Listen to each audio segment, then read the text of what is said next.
Hi friends, అందరూ ఎలా ఉన్నారు? మొన్న చేసిన స్టాక్ మార్కెట్ వీడియోని 14 లక్షల మంది చూశారు. నాకు మీరు చూడడం వల్ల 4 లక్షల రూపాయలు వచ్చాయండి. సో ఆ 4 లక్షల రూపాయలకి ఇంకో 2 లక్షల రూపాయలు యాడ్ చేసి 6 లక్షలతో 10 ఐఫోన్లు కొని అయితే మీకు ఇవ్వబోతున్నాను. పూర్తిగా వీడియో చూడండి. ఎలాగ ఇస్తాను, ఎప్పుడు ఇస్తానో అన్నీ చెప్తాను. ఫస్ట్ వీడియోకి ఒక లైక్ కొట్టి వీడియోని అయితే కంటిన్యూ చేయండి. మొన్న చేసిన వీడియో చాలా అందరికీ నచ్చింది. సార్ బాగుంది సార్, మీరు చెప్పింది చాలా ఈజీగా ఉంది. షేర్ మార్కెట్ అంటే ఏంటో చెప్పారు, ఇప్పుడు స్టాక్ మార్కెట్ అంటే ఏంటో చెప్పండి అన్నారు. స్టాక్ మార్కెట్ మీద ఇప్పుడు వీడియో చేయబోతున్నాను. మీ అందరికీ చెప్పాను, నిజాయితీగా కోటీశ్వర్లు అవ్వాలంటే ఏకైక మార్గం స్టాక్ మార్కెట్ అండి. ప్రస్తుతం మార్కెట్ కుప్పకూలిపోయింది. ఎంత కుప్పకూలిపోయింది అంటే కోవిడ్ టైంలో ఎలాగైతే మార్కెట్ ఉందో ఇప్పుడు ఆ స్థాయికి వచ్చేసింది. మీ అందరికీ తెలిసి ఎందుకో విదేశీ పెట్టుబడులు లక్షల కోట్లలో తీసేయడం వల్ల ఇదైతే ఇప్పుడు మార్కెట్ కుప్పకూలిపోవడానికి ప్రధాన కారణమైతే అది. ఓకే, మళ్ళీ చెప్తున్నాను, ఇప్పుడు నేను స్టాక్ మార్కెట్లో ఒక 12 షేర్లలోని ఈ 6 లక్షల రూపాయలు నేను ఇన్వెస్ట్ చేస్తాను. మీకు అర్థం అవుతుంది. స్టాక్ మార్కెట్ మీద, షేర్ మార్కెట్ మీద చివరాఖరి వీడియో ఇంకా చేయనండి, మర్చిపోకుండా పూర్తిగా చూడండి. మొన్న షేర్ మార్కెట్ గురించి చాలా ఈజీగా చెప్పాను. అట్టుపండు ఒలిచినట్లు చిన్నపిల్లడు కూడా అర్థమైంది. నా ద్వారా దగ్గర ఒక 10,000 మంది దాకా షేర్ మార్కెట్కి ప్రభావితులు అయ్యి ఎంటర్ అయ్యారు. దేశానికి చాలా ఉపయోగం, ఎందుకంటే మార్కెట్ కుప్పకూలిపోయింది. ఈ 10,000 మంది తలా 1,00,000 రూపాయలు, తలా 5,000, తలా 10,000, ఏదో 1 కోటో 2 కోట్లు 3 కోట్లు భారతదేశం యొక్క స్టాక్ మార్కెట్లో నా తరపు నుంచి నేను దేశానికి సేవ చేసిన వాడిని అయ్యాను. చాలా హ్యాపీగా ఉంది. ఓకే, ఇప్పుడు స్టాక్ మార్కెట్ అంటే ఏంటో మీకు చెప్తాను. ఇప్పుడు ఫర్ ఎగ్జాంపుల్ నా అన్వేషణ టూర్స్ అండ్ ట్రావెల్ కంపెనీ పెట్టాను. నేను పెట్టి విశాఖపట్నంలో నా దగ్గర ఉన్న 1 కోటి రూపాయలతో ఒక ఆఫీస్ తీసుకొని ఒక 10 మంది స్టాఫ్ని పెట్టి ఒక 10 ల్యాప్టాప్లు పెట్టి నీట్గా మేనేజ్ చేశాను. సో నేను ఆల్రెడీ ఫేమస్ అయిన పర్సన్ కాబట్టి నేను పెట్టిన కంపెనీని జస్ట్ 6 నెలల్లోనే మంచి లాభాలు తీసుకొచ్చాను. ఎందుకంటే నాకు ఇన్స్టాగ్రామ్ పేజు, యూట్యూబ్ పేజీలు అన్నీ ఉన్నాయి కాబట్టి ప్రమోషన్ అక్కర్లేదు. నాకు నేనే ప్రమోషన్ చేసుకున్నాను. అండ్ మంచి పేరు ద్వారా నేను బోల్డ్ డబ్బులు అయితే సంపాదించాను. ఎంత జస్ట్ 6 నెలల్లోనే 1 కోటి రూపాయల లాభం వచ్చింది. నాకు ఇంకా ఇంట్రెస్ట్ వచ్చింది. సో ఇప్పుడు విజయవాడలోని నా అన్వేషణ టూర్స్ అండ్ ట్రావెల్ కంపెనీ, తర్వాత హైదరాబాద్లో కూడా పెట్టి ఇంకో 6 నెలలు సక్సెస్ఫుల్గా రన్ చేశాను. బాగా లాభాలు వచ్చి ఇప్పుడు నాకు నమ్మకం వచ్చింది. నా కంపెనీ మీద నాకు నమ్మకం వచ్చింది, నేను చేయగలనని. ఓకే, ఇప్పుడు దేశం అంతా పెట్టాలని నిర్ణయించుకున్నాను. సో దేశం అంతా పెట్టాలంటే దగ్గర నాకు 100 కోట్లు కావాలి. నా దగ్గర ఉన్నది చూస్తే 5 కోట్లు మించి లేదు. సో 100 కోట్ల కోసం నేను ఏం చేశాను, బ్యాంకుకి అడుగుదాం అనుకున్నాను. సో బ్యాంకుని 100 కోట్లు అడిగితే వడ్డీ ఎంత అవుతుంది? ప్రతి నెల వడ్డీ కట్టాలి.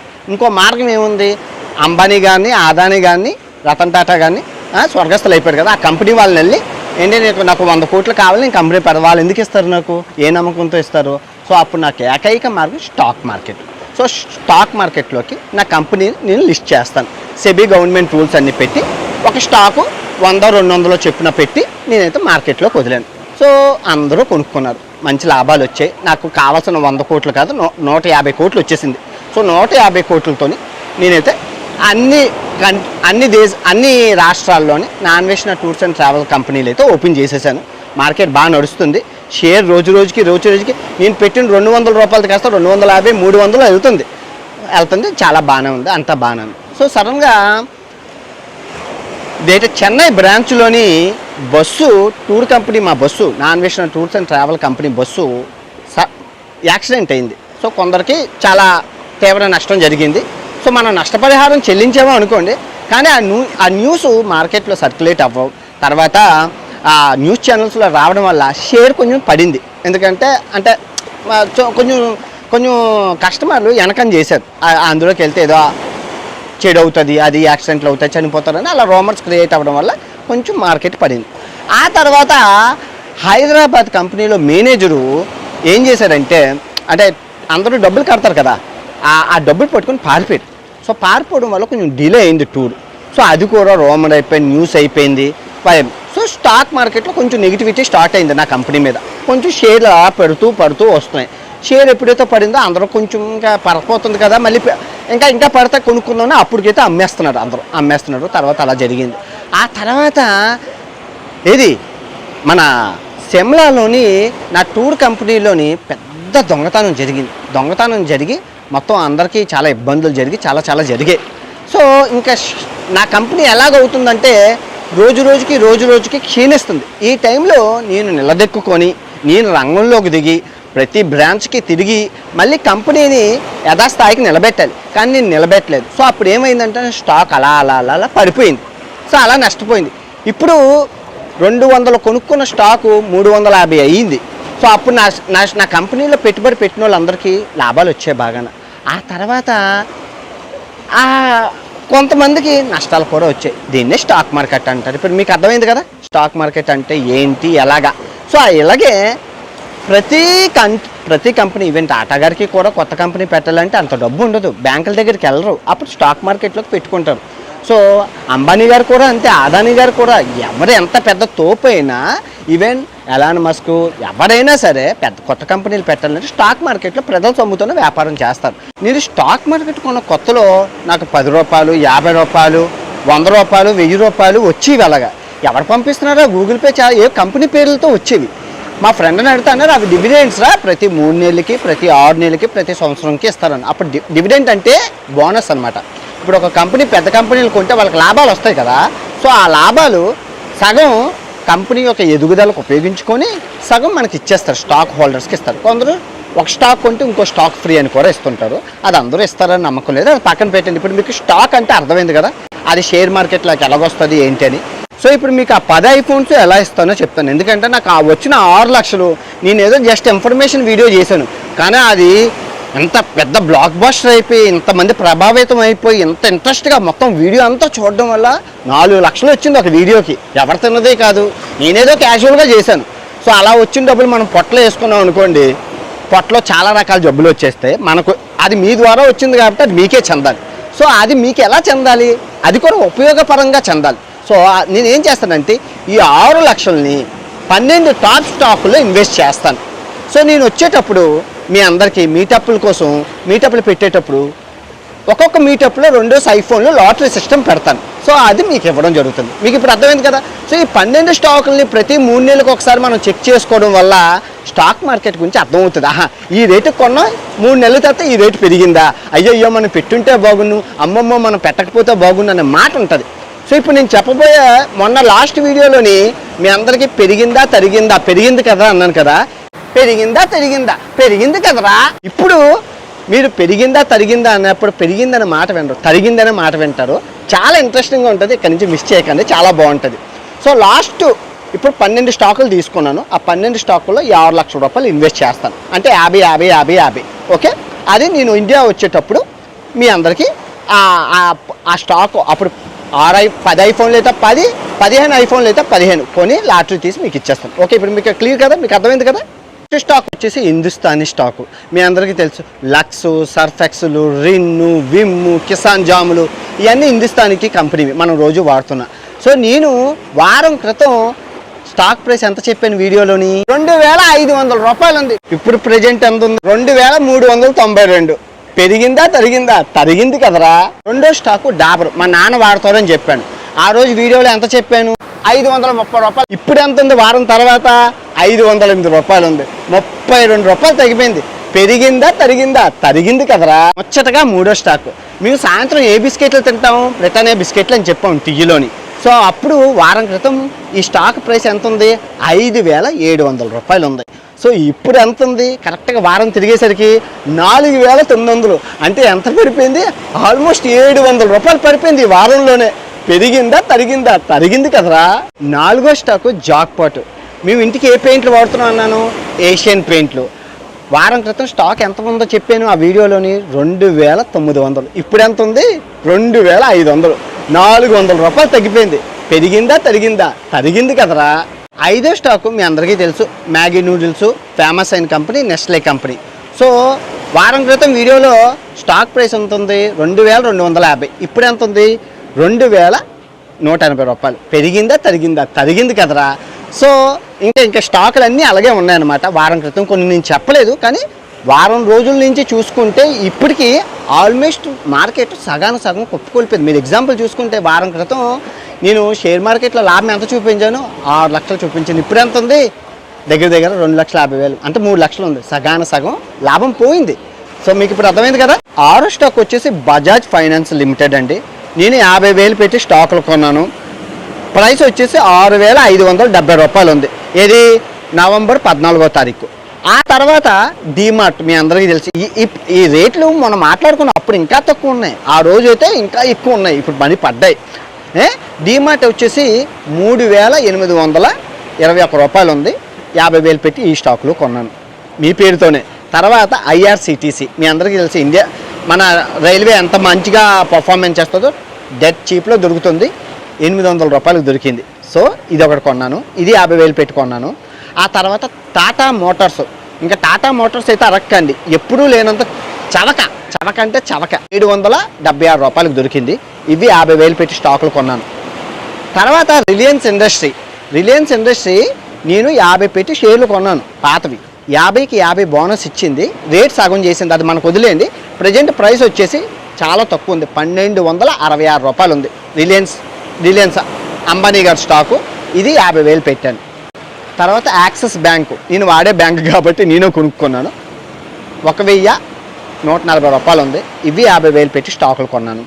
తర్వాత కాల్గేట్ చాలా పడిపోయి ఉందండి, 2,700 రూపాయలు ఉన్నది, సో ఇవి 50,000 పెట్టి స్టాకులు కొన్నాను. ఈ 12 స్టాకులు ఎగ్జాంపుల్ కోసం కొన్నాను, అలా అని చెప్పి నేను చెప్పానని చెప్పి మీరు కొనకండి, మీరు సొంతంగా రివిజన్ చేసి కొనుక్కోండి. సో 6 లక్షల రూపాయలు 12 టాప్ కంపెనీల్లోని 50,000 చెప్పున మీ పేరుతో, ఏది ఐఫోన్ల గివేవే పేరుతో, మీ పేరుతో నేనైతే స్టాక్ మార్కెట్లో పెట్టాను.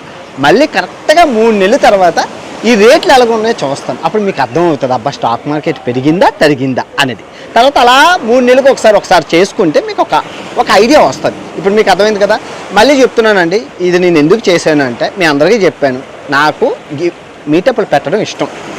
నేను ఎప్పుడైతే ఈ ప్రపంచ యాత్ర ముగించుకొని ఇండియా వస్తానో, విశాఖపట్నంలోని, విజయవాడలోని, హైదరాబాద్లో, బెంగళూరులోని 4 ప్లేస్లో గ్రాండ్గా మీటప్ పెడదామని. మీటప్ అంటే ఏం లేదు, ఒక ఫంక్షన్ హాల్ బుక్ చేసి సో అందరినీ కూర్చోబెట్టి నేను తెచ్చిన గివేవేలు ఇచ్చి, ఒక పులిహార కొంచెం, ఒక లడ్డు కొంచెం మజ్జిగ, నేను ప్రపంచ యాత్ర బుక్ 5 సంవత్సరాలు అయితే 5, 10 సంవత్సరాలు అయితే 10 ఆ బుక్ ఇద్దామనేసి నేను ప్లాన్ చేశాను. సో దీనికి దగ్గర డబ్బులు అవుతాయి, ఎవరి దగ్గర చేయి చాపకుండా నా సొంత డబ్బులతో అవుతాయి, గట్టిగా అవుతాయి మరి 4 మీటప్లు. సో ఈ మీటప్లు కోసం నేను 20 లక్షలు, అప్పుడు 1 కోటి రూపాయలు వచ్చింది కదా, అప్పుడు నేను ఫిక్స్డ్ డిపాజిట్ చేద్దాం అనుకున్నాను. ఫిక్స్డ్ డిపాజిట్ ఏముందని చెప్పి షేర్ మార్కెట్లో పెట్టాను ప్రాక్టీస్ కోసం. 20 లక్షలతో కాస్త 26 లక్షలు అయిపోయింది, జస్ట్ స్పాన్ ఆఫ్ 6 నెలల్లోనే. ఇప్పుడు షేర్ మార్కెట్ పడిపోయింది కాబట్టి, పప్పు కూలిపోయింది కాబట్టి 23 లక్షలు అయింది, 3 లక్షలు నష్టం. జస్ట్ మీరు చూస్తున్నారు కదా, ఒక వారంలోనే 3 లక్షల నష్టం వచ్చింది, అంతేనండి షేర్ మార్కెట్. మీకు అది అర్థమైంది కదా. సో ఈ డబ్బులు ఏంటంటే మీటప్లకు వచ్చిన వాళ్ళకి ఐఫోన్లో గివేవే. సో పెట్టిన 5 గంటలు వాళ్ళు కూర్చుంటారు, ఎక్కడ వెళ్ళు, ఎందుకంటే ఐఫోన్ చివరాఖరిలో ఇస్తాడు ప్రపంచ యాత్రకు లాటరీ తీసని చెప్పి. సో ఇది మీకు ఇప్పుడు అర్థమైంది కదా. సో 20 లక్షలు 6 లక్షలు 26 లక్షలు మీ పేరు మీద షేర్ మార్కెట్లో పెట్టాను. లాభం వస్తే ఇంకా హ్యాపీగా చేయొచ్చు ఫంక్షన్, నష్టం వస్తే తక్కువలో చేయొచ్చు. ఇప్పుడు నేను కొన్న కంపెనీలన్నీ టాప్ కంపెనీలో కొన్నాను కాబట్టి ఏం పర్వాలేదు, అది కూడా తక్కువ మార్కెట్ పడినప్పుడే కొన్నాను కాబట్టి ఇంకేం బాధ ఉండదు. ఓకే, ఇంతకన్నా మార్కెట్ ఇంకెప్పుడు పడిపోదండి. ఎందుకు పడిపోయిందంటే ఫారెన్ ఇన్వెస్టర్స్, విదేశీ పెట్టుబడులు ఏవైతే ఉన్నాయో వాళ్ళందరూ తీసేశారు. ఎన్నాళ్ళు మన భారతదేశంలో స్టాక్ మార్కెట్లో లాభాలు చెవి చూసింది ఎవరనుకున్నా విదేశీ వాళ్ళు, ఫారినర్స్ బాగా ఎంజాయ్ చేశారు, మన మార్కెట్లో పెట్టి లాభాలన్నీ సంపాదించారు. సో ఎప్పుడైతే చైనా ఆఫర్ పెట్టిందో మన ఎకనామీని దెబ్బతీయడానికి, మన షేర్ మార్కెట్ని దెబ్బతీయడానికి చైనా వేసిన ఎత్తుగడ. ఎందుకంటే వాళ్ళకి చైనాకి అర్థమైపోయింది ట్రంప్ వస్తారు, ట్రంప్ వస్తే మన మార్కెట్ కుప్పకూలిపోతుంది, అప్పుడు కుప్పకూలిపోయే కన్నా మనం ఈ విధంగా చేద్దామని చెప్పి ఫారిన్ ఇన్వెస్టర్స్ ఈ గ్యాలం వేశారు. అది వర్కౌట్ అయింది అనుకోండి, ఎనీవే అది పక్కన పెట్టండి. మార్కెట్ అయితే డెడ్ చీప్లో ఉందండి. మీరు ఎవరైనా ఇన్వెస్ట్ చేయాలనుకున్నా, చెందాలనుకున్నా సరైన సమయం, ఆలోచించిన ఆశాభంగం. ఎంతకన్నా అంటే మన కరోనా టైంలో ఎంతకైతే ప్రైసెస్ దొరుకుతున్నాయో షేర్స్, మన టాటా మోటార్స్ కోవిడ్లో ఎంత ఉందో ఇప్పుడు అంతే ఉంది. అప్పుడు నా దగ్గర డబ్బులు లేక పెట్టుబడి పెట్టలేదు. సో ఇప్పుడైతే డబ్బులు ఉన్నాయి కదా, అందుకే పెట్టుబడి పెట్టాను. మీరు ఆలోచించుకోండి. మనకి 2 సరస్వతి మన లక్ష్మీపుత్రులు ఉన్నారు తెలుగులోని. ఒకళ్ళు మన డే ట్రేడర్ ఆయన రేవంత్ గారు, నిజంగా చేతులైతే మొక్కాలి, మంచి ఇన్ఫర్మేషన్ నిస్వార్థంగా అందిస్తారు. ఆ తర్వాత మనీ పర్స్ ఆయన ఎవరు, ఆ సాయి బ్రదర్స్, వాళ్ళ అన్న వాళ్ళ బ్రదరును నిజంగా మంచి ఇన్ఫర్మేషన్ ఇస్తారండి. అందరూ ఈ వీడియో ఎందుకు చేస్తున్నారంటే, అన్న మీరు చెప్పాక వాళ్ళ ఛానల్కి వెళ్ళి చూసామన్నా ఏం అర్థం అవ్వాలి. అవును, ఎందుకు అర్థం అవుతుంది? వాళ్ళు చెప్పిన వీడియోలు ఎవరికి అర్థమవుతాయి? మాలాంటి వాళ్ళకి. నాకు 4 సంవత్సరాల ఎక్స్పీరియన్స్ ఉంది. అంటే అది ఇప్పుడు ప్రజెంట్ ఎలా ఉందంటే వాళ్ళ channel news channel type, share market news ఈరోజు జరిగిన గురించి చెప్తారు. అంతేగాని నేను చెప్పానని చెప్పి మళ్ళీ రోజు ఏబీసీలు చెప్పుకోరు కదా, ఒకసారి చెప్తారు, 2 సార్లు చెప్తారు. ప్రతిరోజు వాళ్ళు షేర్ మార్కెట్ నేర్పించరు కదా. మీరు ఏం చేయాలంటే యూట్యూబ్లోని షేర్ మార్కెట్ బేసిక్స్ అని చూడండి, చాలా ఉంటాయి, నేర్చుకోండి. ఇప్పుడు ఒక స్టాక్ ఉందంటే ఆ స్టాక్ని మీరు పికప్ చేసుకొని దాన్ని మీరు నెతకాలి. ఆ స్టాక్కి లాభాలు ఎంత వస్తున్నాయి, నష్టాలు ఎంత వస్తున్నాయి, లాస్ట్ ఇయర్ లాభాలు ఎంత వచ్చింది, ఆ మార్కెట్ ఆ స్టాక్ బడ్జెట్ ఎంత ఉంది, పెద్దదా చిన్నదా, స్మాల్ క్యాపా, మిడ్ క్యాపా, లార్జ్ క్యాప్ అంటే అంబానీ కంపెనీలు గట్టాన అంత పెద్ద కంపెనీ లార్జ్ క్యాప్ అంటారు. మిడ్ క్యాప్ అంటే చిన్న కంపెనీలు, ఇంకా స్మాల్ క్యాప్ అంటే ఇంకా చాలా పకోడీ కంపెనీలు. సో మీకు ఇప్పుడు అర్థమైంది కదా, స్మాల్ క్యాప్లో రిస్క్ ఉంటుంది, లాభాలు అలాగే ఉంటాయి. మిడ్ క్యాప్లో రిస్క్ లాభాలు అలాగే ఉంటాయి. కానీ లార్జ్ క్యాప్లో అసలు రిస్క్ చాలా తక్కువ, లాభాలు తక్కువ ఉంటుంది. గ్రాడ్యువల్గా లైఫ్ లాంగ్ రిస్క్ అనమాట, లైఫ్ లాంగ్ స్టాక్స్ అనమాట. మీకు ఇప్పుడు అర్థమైంది కదా క్లియర్గా. మీకు ఈ విషయం తెలుసా, భారతదేశంలో స్టాక్ మార్కెట్లో పెట్టే వాళ్ళ సంఖ్య 5%. 95%కి తెలీదు, రాదు. స్టాక్ మార్కెట్ అంటే ఏదో జోదము, బెట్టింగు అనుకొని చెప్పి చాలామంది వెళ్ళిపోతారు. ట్రేడింగ్ని పట్టండి, ట్రేడింగ్ వల్ల నష్టమే తప్ప లాభం ఎవరికి లేదు. కానీ ఎందుకు లాభము ఎందుకు నష్టమో అది చివరాకర్లో మాట్లాడుకుందాం. ట్రేడింగ్ గురించి 5% మంది చేస్తారు కదా. అమెరికా తీసుకోండి, 50% నుంచి 60% మంది పెడతారు. మళ్ళీ డబ్బులు బీరువాలో బ్యాంకుల్లో పెట్టుకోరు, స్టాక్ మార్కెట్లో పెట్టుకుంటారు. నిన్న అందరికీ లాభాలే. అమెరికాలో ఎప్పుడు పెరుగుతూనే ఉంది, అమెరికాలో స్టాక్లు ప్రతి ఒక్కరికి లాభాలే. సో మనం కూడా పెట్టాలి. ఇప్పుడు బ్యాంకులో మూలుగు పెట్టే 3% గట్ట స్టాక్ మార్కెట్లో పెట్టుబడి పెట్టుకుని ఎన్ని మంది సంపాదించట్లేదు. ఎన్నాళ్ళు మన భారతదేశంలో విదేశీ వాళ్ళు బోల్డ్ డబ్బులు సంపాదించి తిన్నారు, మనం అటు ఇటు చూసాం. ప్రతి వాళ్ళు చేస్తారు. అందుకే అంటున్నాను, మీరు ఒక స్టాక్ తీసుకోండి, మీ దగ్గర ఉన్న 10,000, 50,000, 20,000 మంచి సమయం, ఇదే మంచి సమయం. లక్ష్మీదేవికి దండం, మీకు ఇష్టదైవాన్ని దండం పెట్టుకొని డీమార్ట్ అకౌంట్ ఓపెన్ చేసుకొని మనకు నచ్చిన దాంట్లోని మంచి కంపెనీ తీసుకొని పెట్టుబడి పెట్టి, అంటే ఎలా అంటే ఒక కంపెనీ సెలెక్ట్ చేసుకునేటప్పుడు అన్నీ చెక్ చేసుకుంటారు కదా. దాని గురించి మొత్తం ఇన్ఫర్మేషన్, బయోడేటా చూస్తే ఇంటర్నెట్లోనే ఉంటుంది అన్నీని. సో కొనేటప్పుడు తక్కువలో ఉండేటప్పుడే కొనుక్కొని కొనడం ఎప్పుడు మార్కెట్ పడేటప్పుడే, అమ్మడం ఎప్పుడు మార్కెట్లో హై ఉండేటప్పుడు అమ్ముకోవాలి. సో మార్కెట్ పడినప్పుడు కొనుక్కున్న స్టాప్ లాస్ అని పెట్టుకోవాలి. ఇంకా పడితే అమ్మేయాలని, ప్రాఫిట్ గెయిన్ అని అంటారు. ఈ టైంకి వస్తే అమ్మేయాలని.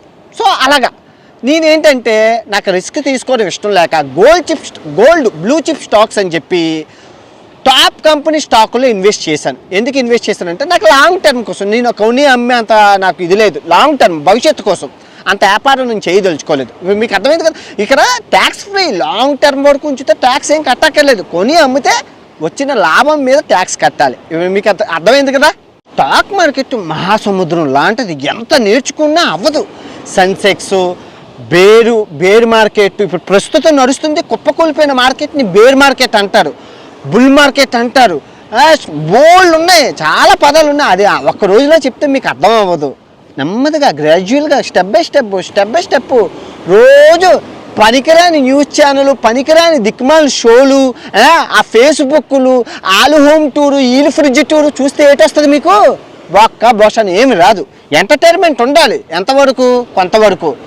పైన మనం ఏదైనా పని చేస్తే నాకెంత, నీకెంత, లాభం ఎంత అని ఉండాలి, అంతేనా? నేను పొద్దున్న లెగిస్తే స్టాక్ మార్కెట్ న్యూస్, ఏ మార్కెట్ పడిపోయింది, నా ట్రావెలింగ్కి ఏ విధంగా ఉపయోగపడుతుంది. మీరు ఇన్స్టాగ్రామ్ వాడతారు, నేను వాడితే వృత్తి. యూట్యూబ్ మీరు వాడతారు, నేను వాడితే వృత్తి. ఫేస్బుక్ మీరు వాడతారు, నేను వాడితే వృత్తిపరంగా అన్నీ. నేను చాలా చెప్తున్నాను కదా, సమయాన్ని 19 గంటలు నేనైతే వృధా చేయనండి. నాకు చాలా విలువ, నాకు సరిపోవట్లేదు అసలు. రోజుకి 24 గంటలు సరిపోవట్లేదు, ఏం చేయమంటారు? సో అందుకే మీరు మార్కెట్లోకి ఎంటర్ అయ్యాక రోజు చూస్తారు, మార్కెట్ పెరిగిందా తరిగిందా చూడాలి. పెట్టిన వెంటనే మీరు మర్చిపోకూడదు, పెట్టేసాం అయిపోయింది, ఫిక్స్డ్ డిపాజిట్. రోజు మార్కెట్ చూడాలి, పెరిగిందా తరిగిందా చూడాలి. చాలా భలే సరదాగా ఉంటుందండి. మీకు చెప్తున్నాను కదా, ఎంత ఉంటే అంత చెట్టుకి అంతే గాలి. నెమ్మదిగా పెట్టుకుంటూ వెళ్తాం. మన దగ్గరున్న ₹1,00,000 నువ్వు భూమి కొనుక్కోలేవు. రియల్ ఎస్టేట్ కుప్పకూలిపోతే నువ్వు అమ్ముకోలేవు. స్టాక్ మార్కెట్ అలా కాదు కదా. ఈరోజు కొనుక్కోవచ్చు, రేపు అమ్ముకోవచ్చు. ఈరోజు కొనుక్కోవచ్చు, ఎల్లుండి అమ్ముకోవచ్చు. ఎప్పుడు కావాలంటే అప్పుడు తీసుకోవచ్చు, ఎప్పుడు కావాలంటే అప్పుడు అమ్ముకోవచ్చు. సో ఆ విధంగా నీకైతే ఆప్షన్ అయితే ఉంటుంది. మీకు అప్పుడు అర్థమైంది కదా. మళ్ళీ చెప్తున్నాను, స్టాక్ మార్కెట్ నేర్చుకోండి. నేర్చుకున్నాం కదా అని చెప్పి అర్జెంటుగా ట్రేడింగ్ చేసేకండి. ట్రేడింగ్ ఎందుకు చేయొద్దు? ఇప్పుడు మన గవర్నమెంట్ ఆఫ్ ఇండియా 99% ట్రేడింగ్లో నష్టపోతున్నారట, ఒక్కడే గెలుస్తున్నారట. దానికి గల కారణం ఏంటంటే ఆశ, అత్యాశ. అది ఎలాగో చెప్తాను. ఇప్పుడు ట్రేడింగ్లో ఎందుకు నష్టపోతున్నారు 99 మంది అంటే, ఇప్పుడు నువ్వు ₹1,00,000 ట్రేడింగ్లో పెడితే వాడు ఎంత ఎక్స్పెక్ట్ చేస్తాడంటే లక్షకి లక్ష వచ్చినంత వరకు వాడు తీయడు. ఆ లక్షకి లక్ష ఎలా వస్తుందండి ఆశ కాకపోతే? లక్షకి నువ్వు ఎక్స్పెక్ట్ చేయాల్సింది ఎంత? ₹1000 లేదా ₹100. ఏముంది సెకండ్లోని, ఒక నిమిషంలో నువ్వు ₹100 ₹1000 ఖాళీగా బ్యాంకులో ఉండే కన్నా నీకు వస్తున్నాయి కదా. సో అలాగా ట్రేడింగ్లోని వాళ్ళు 10 కోట్లు 20 కోట్లు 100 కోట్లు 1000 కోట్లు ఉంచుకుంటారు. సో వాళ్ళు ఒకసారి పెట్టి ఇలా కొంచెం పెరగానే తీసేస్తారు. సో వాళ్ళకి లాభం ఉంటుంది, వాళ్ళ రిస్క్ కూడా తక్కువ ఉంటుంది. మన వాళ్ళు అలా కాదు, పెట్టింది 10,000 పెడతారు. మా ఫ్రెండ్ చూశాను, 10,000 పెట్టి 10,000కి 10,000 వచ్చేలా నుంచి 10,000ది మొత్తం పోగొట్టారు. సో అలాగే అందరూ నష్టపోతున్నారు ట్రేడింగ్. అందుకే ట్రేడింగ్లో సక్సెస్ 1% ఉంటుంది, ఫెయిల్యూర్ 99% ఉంటుంది. కానీ 99% రెక్టిఫై చేసుకోవచ్చు. ఇప్పుడు ఒకవేళ నేనే చేశాను అనుకోండి, నేను 10,000 పెట్టాను అనుకోండి, 10,000కి ₹10 ఇస్తే ఎంత తీసేస్తాను. వీళ్ళు అలా కాదు, 10,000కి అట్లీస్ట్ 5,000 రావాలరా అని అంట. అలా అదే దొబ్బది. అందుకే ట్రేడింగ్ జోలికి వెళ్ళకండి. చాలా ఎక్స్పోర్ట్స్ అవ్వాలి, చాలా ఓపిక ఉండాలి, సహనం ఉండాలి, బ్రెయిన్ చాలా యాక్టివ్గా పనిచేయాలి. అదొక టైప్ అబ్బా, అదొక లెక్క. దాని జోలికి వెళ్ళకండి. స్టాక్ మార్కెట్ కొని అమ్మచ్చు, స్వింగ్ ట్రేడింగ్ కూడా అంటారు. తక్కువ, ఇప్పుడు మార్కెట్ తక్కువలో ఉంది కదా, కొంటారు 10,000 పెడతారు, మార్కెట్ పెరిగాక అమ్ముకుంటారు 15,000 ఎంత అవుతుంది, ఎర్ర చేత 5,000 వస్తుంది కదా. అలా తక్కువ డబ్బులు పెట్టి కూడా తీసుకోవచ్చండి. మీకు చెప్తున్నాను, ఆలోచించిన ఆశాభంగం, మార్కెట్ కుప్ప కూలిపోయి ఉంది. మళ్ళీ ఇలాంటి అవకాశం ఎప్పుడు వస్తుంది అంటే మనం అలా కోరుకోకూడదు. ఏదైనా యుద్ధాలు, మన దేశం ఏదైనా దేశంతో యుద్ధాలు ఏదైనా అయితే మళ్ళీ స్టాక్ మార్కెట్ కుప్ప కూలిపోతుంది. ఇప్పుడు మళ్ళీ చెప్తున్నాను, నాకు తెలిసి ఇంకో 2-3 రోజుల్లో ఇవన్నీ ఇప్పుడు మీరు చూసిన స్టాక్ అన్నీ ఈ రోజు ప్రైసు, రేపు మార్కెట్ ఎలా ఉంటుందో తెలియదు. రేపు ఎల్లుండి అవతలనాడు ఇంకో 3 రోజుల్లో మార్కెట్ ఇంకా పుంజుకుంటుంది, ఇంకెళ్ళిపోద్ది. ఎందుకంటే ఫారిన్ ఇన్వెస్టర్స్ అందరూ వెయిట్ చేస్తున్నారు, ఇంకా పడిపోతే కొందాం రెడీగా, అందరూ డబ్బులు పెట్టుకొని ఉన్నారు, కొందాం రెడీగా ఉన్నారు. ఇంకా పడిపోతే ఇంకా టక్ మనం కొనేస్తారు. ఎందుకంటే అమ్ముకుందామని చెప్పి. ఎవరికి వద్దండి డబ్బు, ఎవరికి వద్దండి. రుచి మరిగిన కోడి. నేనే ఎగ్జాంపుల్, నాకు స్టాక్ మార్కెట్ అంటే భయం. అలాంటిది నేర్చుకున్నాక బాగా అర్థమైందా. ఇందులో అంటే రిస్క్ ఉంది అండి, రిస్క్ లేని జాబ్ ఏం లేదు. బ్యాంకులో పెడితే ఏమో బ్యాంక్ కూడా పోతే, రియల్ ఎస్టేట్ కుప్పకూలిపోతే ఎందులో రిస్క్ లేదు. రిస్క్ అన్ని. స్టాక్ మార్కెట్ అంటే నిజాయితీగా సంపాదించుకోవచ్చు. మన దగ్గర ఉన్న 10,000తోనే ఒక కంపెనీకి ఓనర్ అవ్వచ్చు. టాటా కంపెనీకి, అంబానీ కంపెనీకి, అదానీ కంపెనీకి నేను ఓనర్ అయ్యాను. 3 లక్షలు 10 లక్షలు పెట్టాను కాబట్టి మీకు ఇప్పుడు అర్థమవుతుంది కదా. మళ్ళీ చెప్తున్నాను, పేద మధ్యతరగతి పిల్లలు ఎవరైతే ఉన్నారో స్టాక్ మార్కెట్ గురించి తెలుసుకోవాలి, నేర్చుకోవాలి. అర్థమవుతుందా? ఎందుకంటే నిజాయితీగా కోటీశ్వర్లు అవ్వడానికి ఉన్న ఏకైక మార్గం ఈ రోజుల్లోని షేర్ మార్కెట్. ఇంకో ఆప్షన్ లేదు, రాదు, అవ్వదు కూడా. మన దగ్గర ఉన్న 10,000, 50,000, 1,00,000, 2 లక్షలతో నువ్వు ఎందులో పెట్టుబడి పెట్టగలవు? ఎందులోనూ పెట్టుబడి పెట్టలేవు. సో షేర్ మార్కెట్ అనేది గుడ్. ఇంకా ఎందుకంటే ఇండియా ఎదుగుతుంది. ప్రజెంట్ మార్కెట్ కుప్పకూలిపోయి ఉంది. కానీ పుంజుకున్నాక మళ్ళీ నా లక్ష్యం, నా పోర్ట్ఫోలియో ఏదైతే ఉందో ఇప్పుడు 30 లక్షలతో ఉంది, దాన్ని ₹1,00,00,000 చేసి లాభం 15 లక్షలు చేసి మీకు చూపిస్తాను. నేను కోటీశ్వరుని నిజాయితీగా షేర్ మార్కెట్లో అయ్యాయని గర్వంగా మీకు చూపిస్తాను. మళ్ళీ తిరిగి 3 నెలల తర్వాత ఇంకో వీడియో చేస్తాను. ఈ రేట్లన్నీ చెక్ చేసుకుందాం. ఈ 12 స్టాకులు పెరిగాయా తరిగాయా, ఆ పాత 20 లక్షలు పెరిగాయా తరిగాయా, అసలు స్టాక్ మార్కెట్ గురించి ఎంత. మీరు మీరు ఎప్పుడైనా ఈ మధ్యలో వీడియో చూస్తే ఈ రేట్లు ఎలాగున్నాయో కింద కమెంట్ చేయండి. మీరు ఎవరైతే స్టాక్ మార్కెట్లోకి మొన్న నా వీడియో చూసి ఎంటర్ అయ్యారో దాన్ని కూడా కమెంట్ చేయండి. మీకు ఏమైనా డౌట్లు ఉన్నాయంటే నేను చెప్పాను కదా, మనీ పర్సు, ఆ తర్వాత డే ట్రేడర్ రేవంత్ గారి ఛానల్ చూడండి. చాలా మంచి ఛానల్ ఉన్నాయి, ఇన్ఫర్మేషన్ ఇచ్చాము. ఏ టెలిగ్రామ్ గ్రూపుల్లోని జాయిన్ అయిపోకండి, ఎవరికి డబ్బులు ఇచ్చేయకండి, నేర్పిస్తారని. అన్నీ ఆన్లైన్లోనే ఉంటాయి, చదువురానోడు కూడా నేర్చుకోవచ్చు, చాలా ఈజీ. ఓకే, కొంచెం అవగాహన ఉండాలి. న్యూస్ రెగ్యులర్గా ఫాలో అవ్వండి, మార్కెట్ గురించి తెలుసుకోండి, అప్డేట్ అవుతూ ఉండండి. పడుకుని పోకండి. ఓకే, పడుకుని పోతే రూపాయి డబ్బులు రాదు. కష్టపడాలా, పని చేయాలా. అందరికీ ఒకే బుర్ర ఉంటుంది. ఓకే, అందరికీ డబ్బులు రావాలి. లక్ష్మీదేవి నాకైతే ఎగిరెగిరి తంతుంది, మీకు అందరికీ ఉండాలి. ఉంటాను, బాయ్. ఈ వీడియో ఇంతటితో సమాప్తం. తిరిగి మరో మంచి వీడియోతో కలుసుకుందాం. 3 నెలల తర్వాత మళ్ళీ మీ ముందుకు స్టాక్ మార్కెట్ వీడియోతో వస్తాను. ఉంటాను, బాయ్.